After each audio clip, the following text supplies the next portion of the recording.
Ciao, sono Caruso. Allora, oggi ti voglio parlare un po' di meditazione sotto un punto di vista che spesso non viene trattato. Alcune persone vogliono iniziare a meditare perché pensano alla meditazione come una sorta di terapia, come un metodo per risolvere i propri problemi.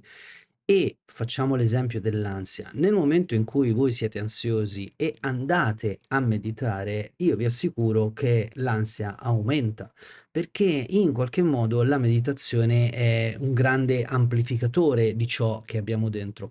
A mio avviso, per quanto mi riguarda, penso che la meditazione sia un metodo fra i più efficaci per conoscere se stessi, ma bisogna avere degli strumenti a nostra disposizione e questi strumenti si fanno attraverso la pratica programmata con un percorso che ognuno di noi in qualche modo, ognuno di noi praticante in qualche modo ha dovuto attraversare. Buttarsi dentro il grande calderone della meditazione, del marketing della meditazione, dei ritiri spirituali o dei vari video su YouTube che ti fanno fare la meditazione guidata, a mio avviso non è una grandissima scelta.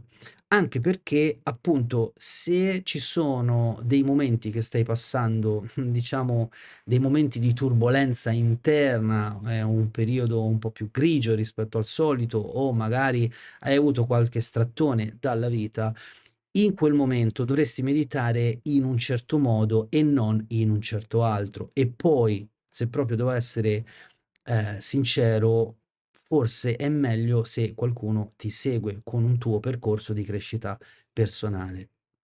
Se poi si parla di problemi psicologici seri, tali da andare incontro a terapia, e vi ricordo che io non sono uno psicoterapeuta, non mi occupo di terapia, mi occupo di crescita personale, e ve lo dico per trasparenza e correttezza. Ecco, in quei casi no, è meglio non andare incontro al grande calderone della meditazione, è meglio semmai a farsi affiancare da un professionista che si occupa nello specifico del, tuo disagio e quando hai risolto quella situazione lì, o se il tuo terapista, ritiene che sia opportuno che tu faccia una sorta di percorso anche all'interno della meditazione, allora e solo allora, in quel caso, ti, direi: sì, inizia e fai parte anche tu della, decina di migliaia di praticanti nel mondo.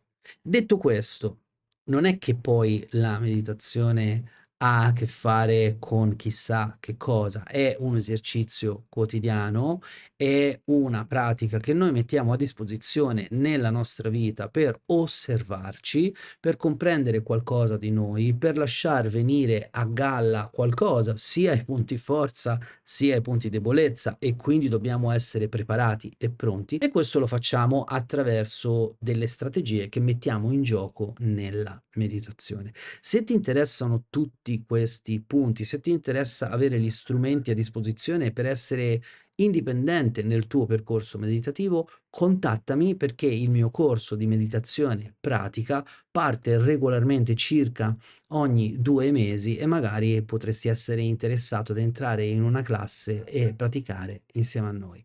Ancora una volta, mi chiamo Caruso Colzi, trovi più informazioni su di me e sul mio lavoro su www.carusocolzi.com.